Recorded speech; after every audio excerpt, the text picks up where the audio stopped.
Steve Scalise, surgeries after shooting was like the rebuilding of Humpty Dumpty.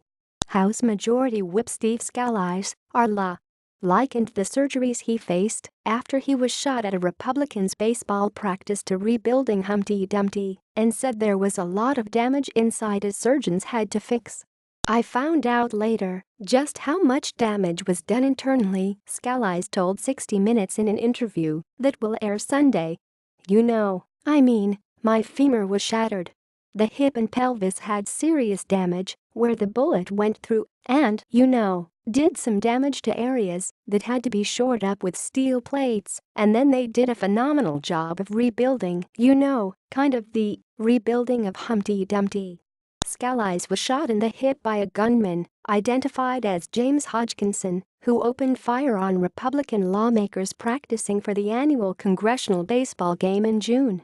The Louisiana Republican has been at MedStar Washington Hospital Center in Washington, D.C. since the shooting and has undergone numerous surgeries. He is in intensive rehab and has been relearning how to walk.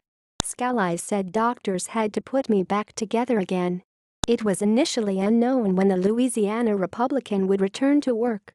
But in a surprise announcement Thursday morning, the Majority Whip's office announced Scalise will return to Congress on Thursday to cast his first vote since the shooting and address colleagues on the House floor." Scalise's appearance on 60 Minutes is the first television interview he's given since the June shooting. The Majority Whip, his wife, Jennifer, and his doctors will appear in the segment.